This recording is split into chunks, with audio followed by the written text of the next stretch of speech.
Welcome to the Vetly Speaking Podcast. I'm your host, Dee Dee Gladowski. It's been a while since I actually recorded an episode, so I took some time. I think the last recording I had was in May, and so I took some time during the summer to hang out with my kids and also try to just figure out life post-military, going through that transition phase, what it is I would like to be when I grow up, quote unquote. And so it's nice to be back recording episodes, and I couldn't be happier to start off with interviewing an amazing boss lady, amazing mom, boy mom, a military spouse, and the founder of Where Life Meets Style. I actually reached out to her on Instagram. I saw a video she had posted that connected with me at the time, and I reached out to her, and she was gracious enough to come on the podcast and have a conversation with me. So without further ado, I'm really glad to have Laura Longmire. She's the founder of Where Life Meets Style. Laura, thank you again for coming on the podcast. Really happy to have you on the episode. Thank you, Dee Dee. I really appreciate you reaching out to me.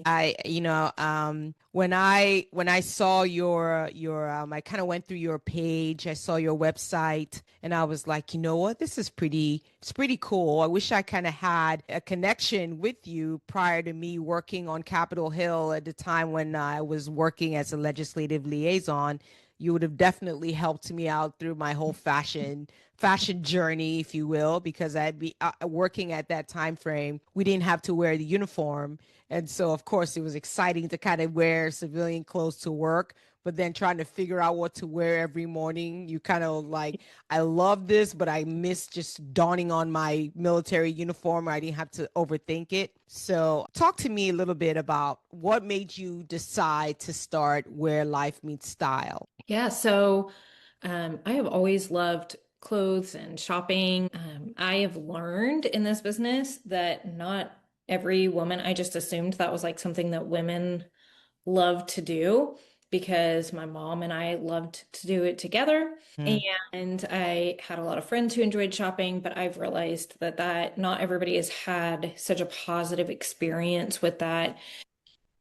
That was kind of my mom's and my bonding experience growing up. We would shop together. We would always say something like, do you think this is cute? And then we got in the habit of sometimes things weren't for both of us, and so you'd say, look, for you or for me? Because, as a teenager, I would see her hold something up and say she liked something. And I thought, seriously, Mom, you're too old to wear that. And she was intending it for me and vice versa. And sometimes it was something appropriate for both of us that we both liked. And so she taught me a whole lot in those experiences about how everybody has their own style and their own unique look and things that they're drawn to and that work for them. Not the same thing works for everybody. And I think we kind of forget that in today's like influencer. Yeah. Where people are saying these are must-haves for every woman's wardrobe over 40 this fall. And that's a ridiculous statement because we all live incredibly different lives and we have incredibly different personal styles and bodies and all of that. Sure. So when we were stationed in the DC area, I just was in a place I was struggling with, body image. It's very lonely, as you probably know, to live in the DC area sometimes. We had a lot of friends who lived there, but they would be 10 miles away and it would take 45 minutes, to get each other. And if you have kids, that makes it even more challenging because you're working around nap times or school drop-offs and pickups or whatever it is. It was emotionally, it was a hard place for some reasons. And so I found out that there was a personal stylist starting her business up in the area. And that was my husband's birthday gift to me, was to work with her. So I did a closet edit and then we did one on shopping and she helped me fill in the gaps in my wardrobe. Yeah. And it was really a transformational experience for me. It really changed my mindset on a lot of things. And so when she came back a decade later saying, hey, I'm looking to train some people to become stylists and do what I do, but wherever they live, are you interested? I jumped at the chance. And my husband was super supportive of me. He's always been so supportive of every harebrained idea I have. So I got trained, I started my business, and I'm hoping to pass on not only what I learned from my mentor professionally, but also my mom to other women and to help them have a more positive experience around shopping, dressing their bodies, creating outfits, understanding that it's okay if what you like is different from what the people around you like, and so on and so forth. And I work with men as well. I've styled active Yeah, I was gonna duty ask that. and civilian men, yes. And I think as a wife of almost 24 years and a boy mom to three, I have quite a bit of experience in personal life. I think so. My dad would always come to me and ask, should I tuck my shirt in or whatever, that Mhm. kind of thing. And so I have some personal experience in that as well that has helped me style men professionally. But yes, I do work with men and women, but men don't tend to have the same body, mind, Zeal. or just like a sense of dread going shopping or going into a dressing room because maybe their mom said really unkind things to them growing up about their bodies or about how things looked on them. Not even trying to be mean or hurtful, but those words really stick with us. I mean, I had a client who, in her she hadn't worn jeans in decades because her mom told them they made her body look weird. So, Well, like, to she lived try with to that. work, and that's so heartbreaking for me. I'm so thankful I had a mom who, I'm not going to say that I don't have body issues and she didn't have body issues, but that she really spoke words of life and encouragement into me. And I'm so thankful for that because I can walk in that confidence and then help pass that on to other women and help create a different narrative and a different experience for them around shopping and getting dressed. Yeah, there's something about clothing and that connection with the psyche, right? The feel good or not, because I know, especially when you have the body complex, you tend to gravitate towards the black. You're like, okay, you know what? I'm going to stick to either I wear leggings only or I wear like baggy clothes only when you are beautiful in your own right. And how much of that do you deal with when you're dealing with your clients? Do you deal with that psychology behind, the body image? Obviously, is that something in your certification during your process of getting certified in what you're doing? How much of that is in the curriculum, I guess, when you're getting certified, right? Is that difficult? And what does that certification process looks like? How long does it last? What does it entail? When people are interested in thinking about doing this, I didn't know there was anything like that, be honest with you. Yeah, so there's a ton of programs out there and it really depends on what you're looking for. I hadn't even considered doing this as a business until I got that email from the woman, Jennifer. I will say she was very intentional about how she built her program and she trained like a couple rounds of people, and I don't she's that was it because I think she's moved her business in a different direction. But for her, the way she trained us, it was she did a lot of research into the fact that a lot of people start these certification programs and they drop the idea, but they never even finish because they're really long and drawn out. They're long and drawn out because there's a lot of information there. But her goal was to get people who were motivated and Mhm. to get them going as quickly as possible. So it was actually a 2-day virtual because it was still during COVID, Yeah. very, very intensive. I want to say it was like 12 hours each day training. One day was she just like all she could into us for styling advice. And then one day she poured business advice into us. We did, so that was the like intensive training. And then there was ongoing training that we did after that. And we had to do practice clients and get reviews from them and have them, they had to answer certain questions. And we had to do some more things so that she would actually certify us. So it So it wasn't was just actually like a group. It wasn't like individual.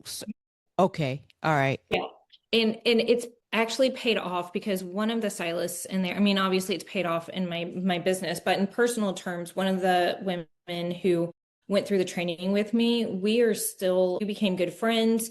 We went and did color analysis training together in Dallas. She lives in Ohio. At the time I lived in Alabama. Now I'm in Delaware. And so she and I contact each other very frequently, almost every day sometimes, about style questions, client questions, that kind of thing. And so we've maintained that relationship and we continue to encourage and advise each other in our roles as stylists. And How it long was was the how long is it for? How long is the whole for, certification? it's for life. Once you've, obviously got the training and she says, okay, you know what you're doing, then the certification is there forever, just like getting any kind of degree or anything. Okay, so you Um, guys don't get to recertify? None of that. we don't have to recertify, no. And there's nothing regulating. It's not an industry that's regulated in any way because it's not medical advice. We're not selling any kind of goods. We're not doing, it's just honestly, style is so, so, so objective Yeah. that there are some people who approach it completely differently. Like I can look at people on a red carpet and obviously they work with stylists and I 90% of the time I would not put people in what they're put in based on what their best color is or their body shape or whatever. But they're working from like a different mindset or maybe going for a wow factor or something or some kind of deal with a designer or something like that. So it's really subjective. And I can, just like my mom's, and I shopping together, she could say, isn't this cute for you? And I would be like, nope, terrible, hate it. And in her mind's eye it would have looked really great on me, but Sure. if I don't like it, it doesn't matter because I'm not going to wear it confidently. I'm never going to pull it out of my closet except maybe to please her. So style is so, so, so objective. And Yeah. I think that there's like a right or wrong way to do things. It's what helps making get dressed in the morning easier for the person. It's what they feel confident in, what represents who they are and how they want to be perceived. So, Yeah. some people that they maybe their goal for style is not what I would advise them on and how I see things. And that's totally okay. I don't limit myself. Like I'll work with somebody who has very different style goals than me. I think that's important as a stylist to be able to appreciate different style goals and to be able to help people achieve their style goals. So, I'm not like, I don't wear stuff that's like real bohemian and romantic and that kind of thing, like kind of wispy. That's not my style, but I can help somebody achieve that if that's their goal. So I think we need to be able to appreciate something and be able to help other people achieve their goals, even when it's not what we do with our own personal style. Just like a designer, they can help you design your room in a way with furniture that they wouldn't put in their own house, but they can appreciate the beauty or the design or the style if you like it. Sure. But how do you tell people? Because I mean, as much as you want to give people their own, I guess, fashion goals, there might be times when there's certain things that you say, okay, you know what? My God, I love wearing X. I love wearing that. But in reality, maybe that may not necessarily go with what your body type is like, or you know what I mean? Like age appropriate. Like I'm not saying, I mean, hey, if you're 50 years old, 60 years old, and you want to wear the mini skirts, of something what I would see mostly teenagers wearing, good on ya. But is that really the right thing to wear? Or do you get what I'm saying? Like, how do you Sure. mirror the goal versus the truth? Well, so yeah, that's a great question. And there's really two sides to the answer. So the Yeah. first side is that if you love something, there are things that I really love and Hmm. they aren't, necessarily like my quote unquote best. Like navy and white stripes. Love it. It's not the best for my coloring. I'm, low contrast. I'm very consistent, like fair skin. light hair, light eyes. So wearing like high contrast clothes, that's not like my very best, but I love navy and white stripes. So if I feel like buying it and wearing it, I'm going to do that because I'm going to feel more confident in something that I really, really like than in something that I kind of mentally submit to just because it's supposed to be like my best colors or the best shape for my body. So that's the one side is if you really love something, wear it and understand that maybe save those if it's too, because it's so much mental energy for people. A lot of people get caught up in those rules of like, okay, well, okay, I'm this body shape. And so I should always wear something that has, whatever. I have wider hips. So I need to always have But isn't that the goal though, to try to complement what you have versus the dream, right? I mean, it's okay. I mean, sure. I'm no supermodel. Doesn't mean that I'm not confident in the clothes that I get to want to wear, right? So how do Right. you not Absolutely. I'm still for mirroring the truth. How do you compromise that? Like if I Yeah. told you, "Hey Laura, come sit down and look in my closet," and you're like, okay, Didi, that necessarily, how, I guess in a way, it's okay to tell the truth. How do you mitigate that within in a conversation and be truthful about it?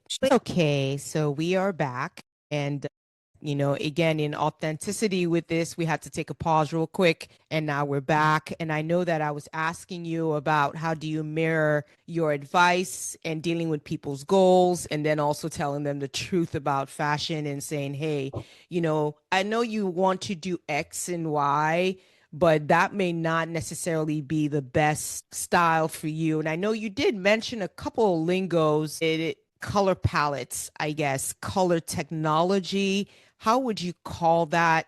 What are the styles and the different, I guess, color phases or color definitions that you've learned in the process of dealing with design and styling? Yeah. So as far as telling people, it's basically how you said it. You say, okay, I always start with here's your body shape. Here's what our end goal is when we're dressing ourselves to make ourselves like look the best visually, to create the best proportions, the best balance of our body shape. And this is how you achieve that. Ultimately, there's the piece of if you love it, wear it.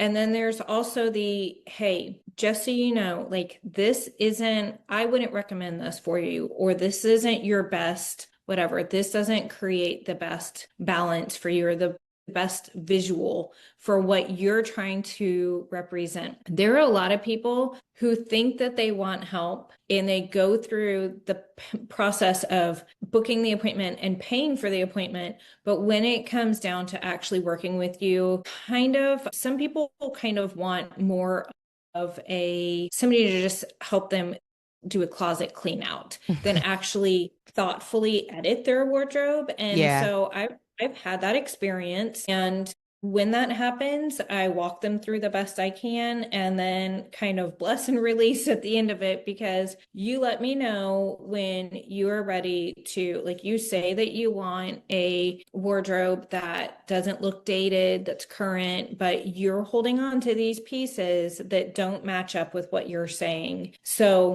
when you're ready to take that next step to really achieve that goal, then I'm here. But just like with anything else, you can't force someone to change their Sure. mindset, to wear something different. And honestly, at the end of the day, there's no skin off of my back. My goal is to help people feel confident about how they look and to make the process of shopping and getting dressed more fun, less painful. And if they feel like I do that and they're wearing things that I wouldn't advise for them, then so be it. I guess a little bit of that I've learned in parenting. I feel like, there were years, the preschool years for my youngest son, he really pretty much looked like a homeless child the way he dressed. What is it He with boys? My now, son, I literally will spend time, go to the stores, go to the mall, buy clothes, and again,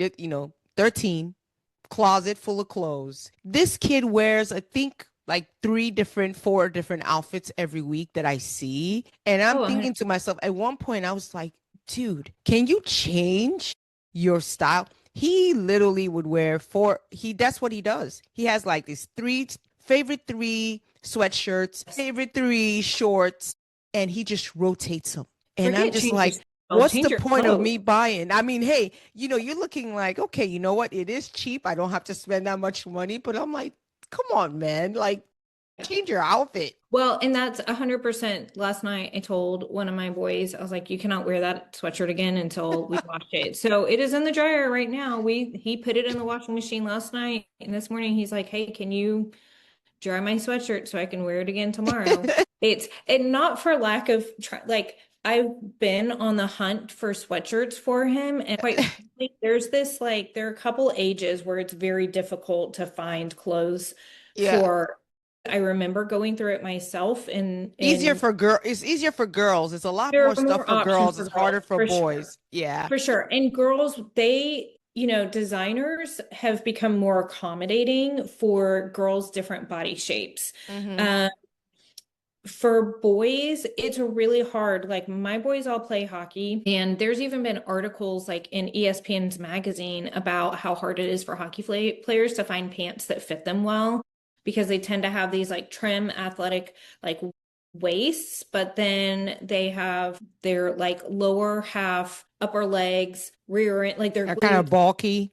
It's very, yeah, they're real muscular, and so it's really hard. Now when you get into men's sizing, they have like athletic, fit and stuff, but for like boys, that's a real challenge. So I have spent hours with my kids trying to find pants, and that's why I'm so thankful they can wear like joggers now because that Yeah. really is the best fit for them. But yeah, we that's 100% where we are in life. And so I have come to appreciate the fact that it doesn't matter what information or clothes people are provided with, if their mindset is focused on something in particular, that's what they're going to go with. And that's fine. So I tell people, like, I'm not here to change your mind. I'm not here to change your style or anything. I want to help you define for yourself what it is that you are wanting and figure out how to achieve that. And if you take my advice, great. If not, that's up to you. What's your biggest success story? I know that is I'm sure you have a lot, but what is your biggest, if you have one? Yeah. So, okay. So I have this one client. I just love her. We've become good friends as a result of working with her. She's a military spouse, and I get message. I'm not exaggerating. She messages me pretty much every week to show me an outfit that she's wearing Her.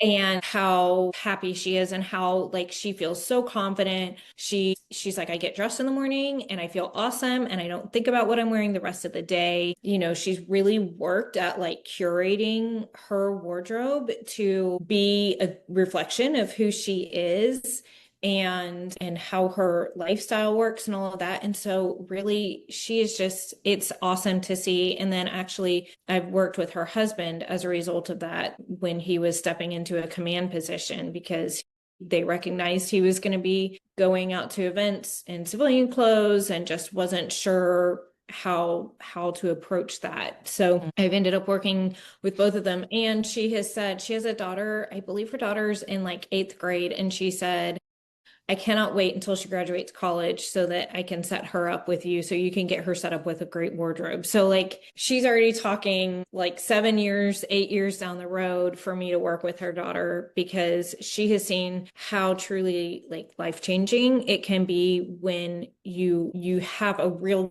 good grasp on your style and how much easier it can actually make your life. And you asked earlier about some terminology. I think the term I used was, I was talking about colors and how I can't wear, I mean, I can, but It's high contrast. contrast. Yeah, that's the term you use. Low contrast, high Yeah. contrast. So think of it in terms of animal prints. Like a zebra is high contrast, right? The white and the black. And Hmm. then you've got a giraffe that's yellow and brown, so it's kind of medium contrast. And then you've got low contrast, which really is like a yellow and orange bird or something where the colors are very close together on the color wheel. And so because I have kind of medium low contrast, if I wear something that's blue and what dark blue and white or black and white stripes, the dark color is or the light color there it's going to stand out much more than if I wear something like what I'm wearing today where it's, medium brown because your eye is drawn to that pattern before it's drawn to my face or me as a whole.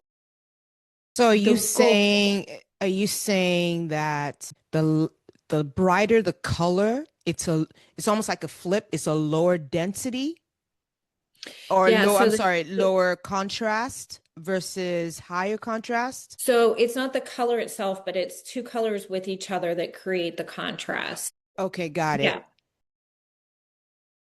So So I love the blue. I'm blue. I love the Tiffany teal, sky blue and white. Would you consider that a high contrast? So together, I mean, it depends on how bright it is. If it's like a sky blue and a white, it's fairly low contrast, but it's like a Tiffany blue. It's kind of Yeah, that's my color. like chroma is the word, so like the intensity. The darker the color, the lower the intensity, Oh, the lighter the okay. color. So the further closer you get to white, Yeah, the higher the intensity. got it. So if you wear a low intensity color and a high intensity color together, and you're like me, where you're kind of very um, much one color, then which same for you. You have pretty dark skin, very dark hair, and then dark eyes.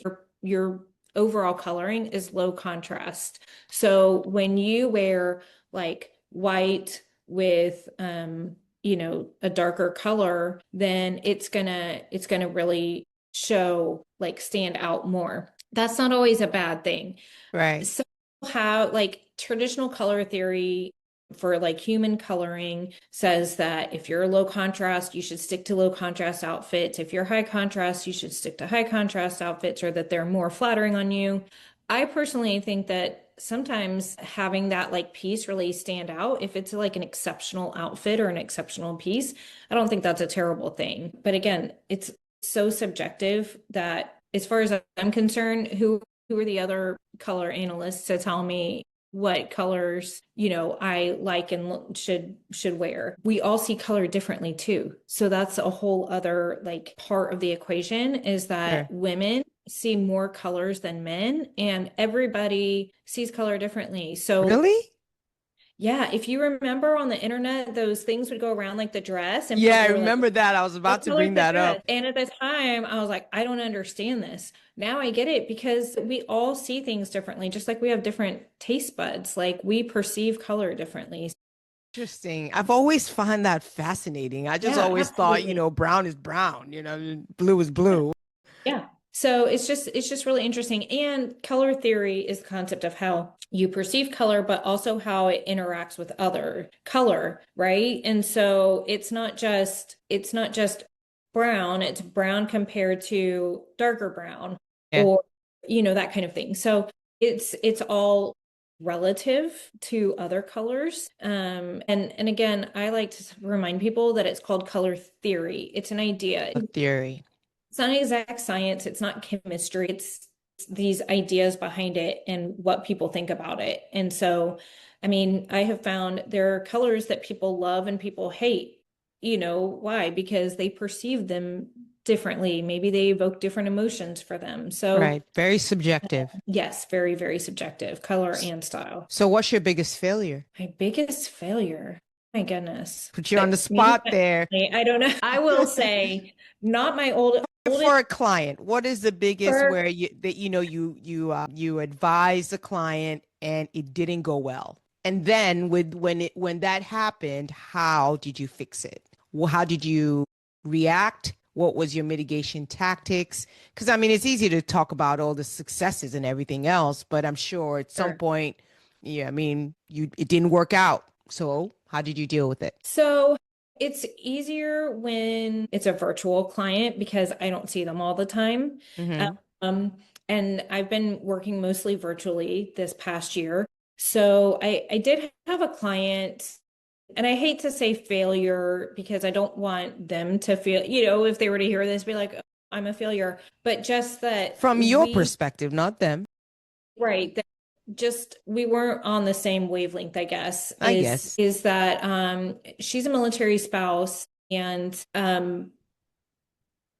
I think what she was really looking for is, and she was kind of a self-admitted like shopaholic. And, I told her she wanted me to help her come up with outfit ideas for a trip she had coming up. And I was like, really, you don't need any more clothes. She has a lot of clothes. And I was like, these are the outfits I would create based on what you What already you have. have, yeah. She really didn't want to work with what she had. She really, really wanted to buy more clothes. And so I'm pretty sure all of my advice was completely ignored. And I have to say, I've done a lot of between moving and travel hockey, I've done a lot of packing and become a Yeah.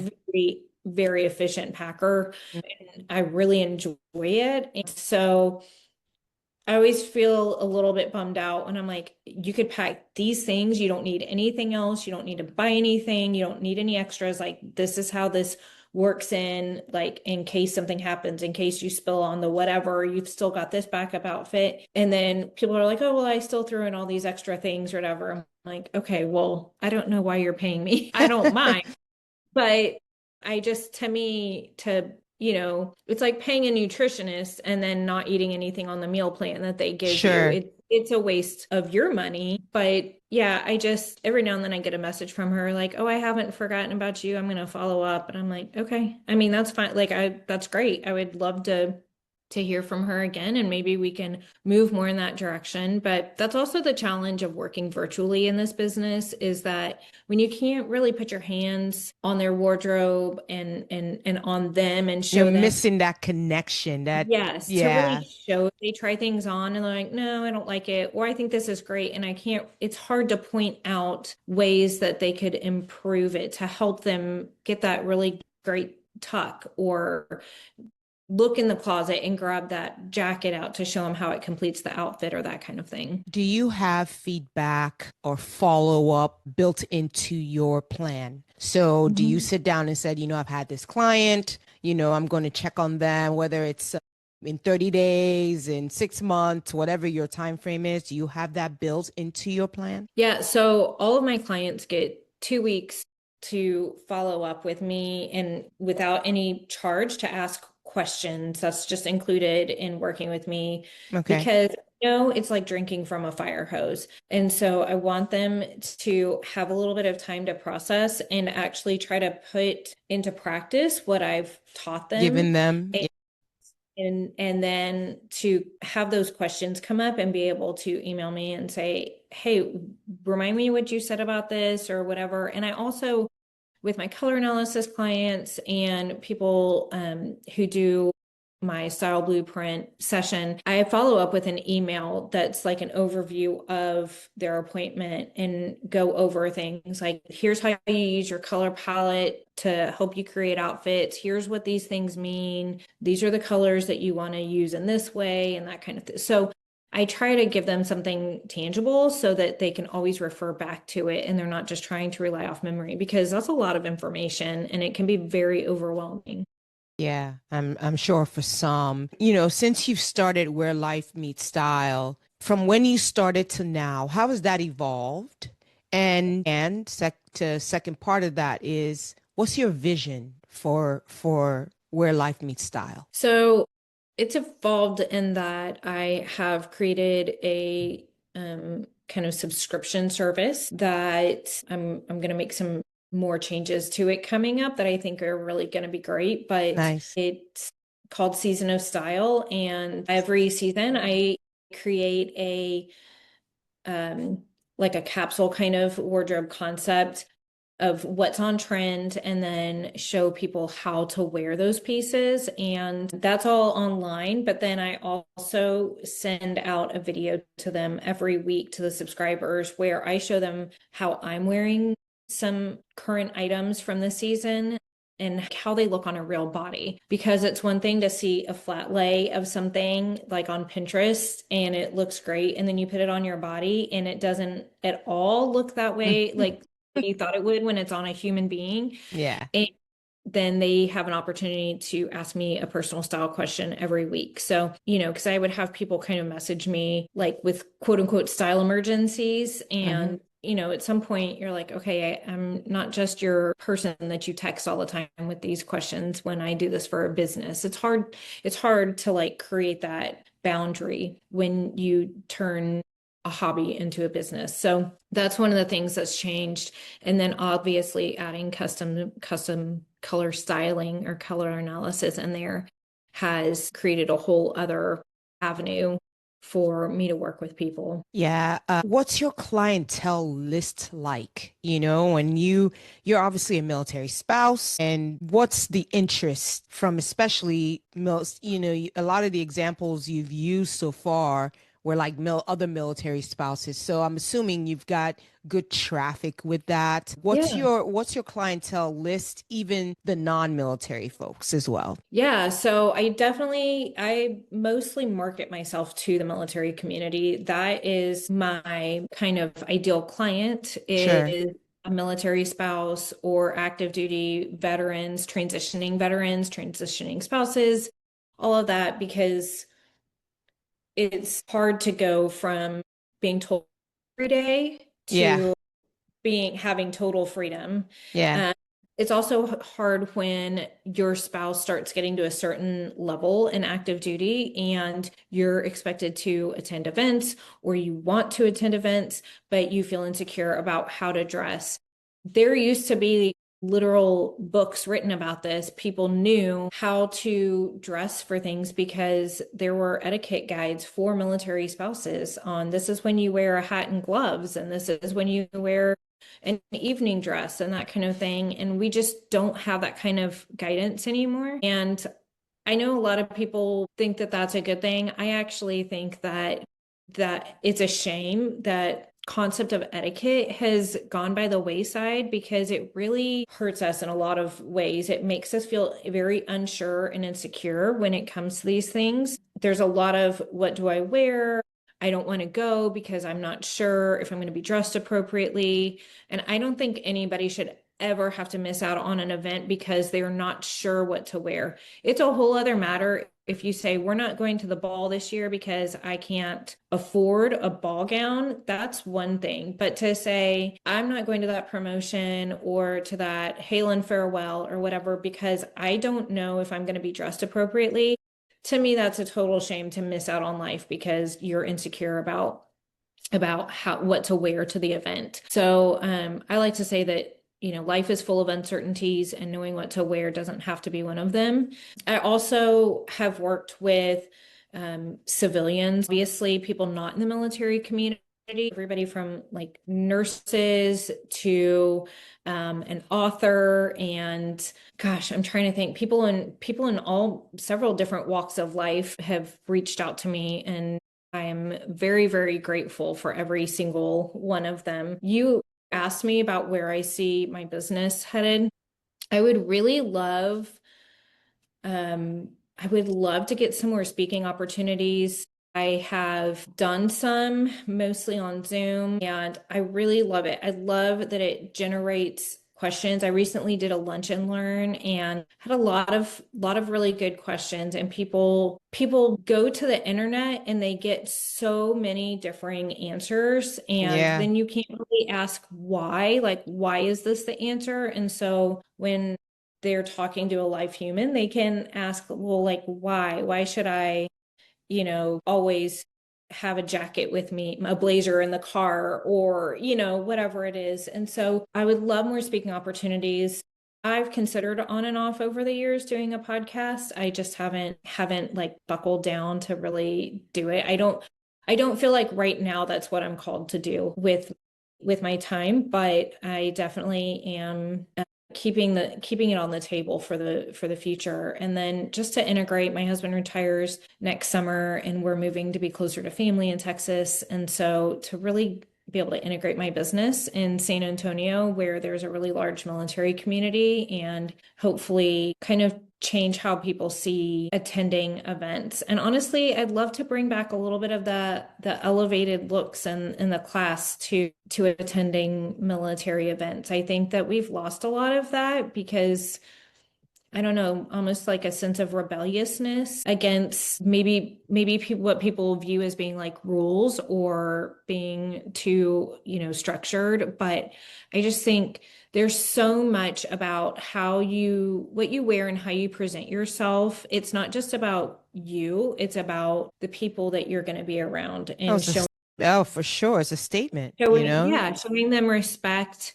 And that's why we get dressed up when we're going to meet somebody important. That's why we dress nicely for weddings and funerals or nice restaurants. I mean, heck, people dress nicer for, to go out to a nice dinner than they will for somebody's promotion ceremony. And to me, I don't really understand that because these events should really be respected and what they represent as far as somebody's time and service and what they've sacrificed for the country. And so I would love for us to bring a little bit of that like class and elevated elegance back to those types of events. I gotta tell you so much. I would love to have this conversation. I could literally have like a 3 hour podcast and you could sit down, like I said, as you talked about all this, your vision and where you see yourself headed.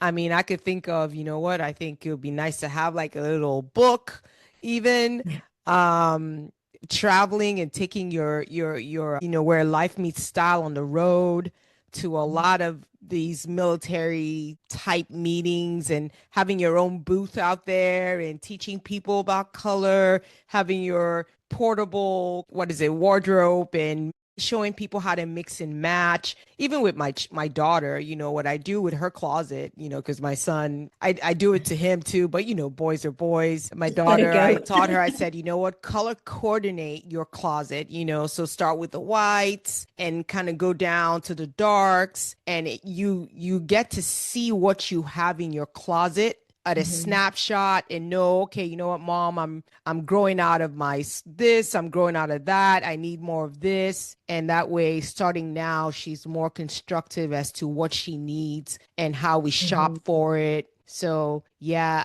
how do people connect with you if they wanted to connect with you? Yeah, so on Instagram, my handle is where life meets style.co, not Okay. .com. And my website is also where life meets style.co, or they can find me on Facebook, where life meets style, or LinkedIn as well. I'm on there. Yeah, I would love to show up in some of these military spaces, military events, taps, that kind of thing to work with people who are transitioning Yeah. and not sure what to wear to an interview, that kind of thing.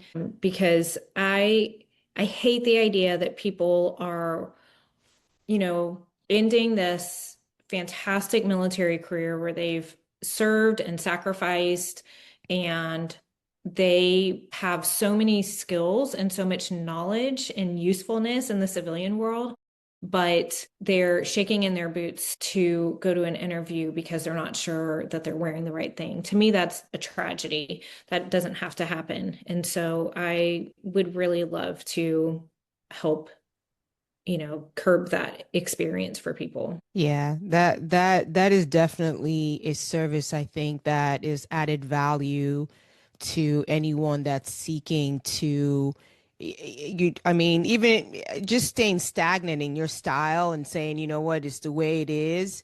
I feel like part of growth in anything you're doing, maybe is also looking at style, whatever your phase in life is, and you're like, okay, you know what? I could use a little bit more of this. I could use a little bit less of this. I would like to try this color palette and see if this works for me. And I think that's where a lot of your services. Now, I do have a question. Are you also a certifier? If they're interested in also maybe tapping into their fashionistas themselves and they're tapping into helping others, are you available to do that? Is that something that you can do? Or what, So I, what would you advise? as of right now, I don't train anybody else to Okay. become a stylist. I'm happy to help them find an Met them with avenue. people. Yeah, to find an Okay. avenue that works for them. But right now, I don't do that. I do love teaching, and I've had friends, other stylists tell me that, maybe that's something I should look at, because I have a teaching degree. And so I like to think that I have a good grasp on how to explain things to people, You, but that would be further down the road, maybe once we're retired and in Texas and settled a little bit. and I know you do give complimentary, right? So for people that are not necessarily sure about going all in, you Mhm. offer complimentary, right? I do a complimentary consultation calls. Okay. So How long does it do they well, it last? says 15 minutes, but Okay. it usually ends up going more like 30 minutes. And I've had several people say even just that consultation call, I mean, in book, but even that consultation call, they feel like they get some good information and a good understanding of where we're headed. And the goal is to say, hey, this is what I'm looking for. What do you offer? And how can you help me? And so I can answer their questions and go from there. Yeah. And I got to tell listeners out there, this is especially with the holiday season coming up and a lot of those events that are coming in. I think having Laura, tapping into that complimentary and going from there would be great advice as far as I'm concerned. I know I definitely would like to use Laura's services. Laura, thank you for coming on Vetly Speaking. Again, I can have Thank you this so much. conversation on and on.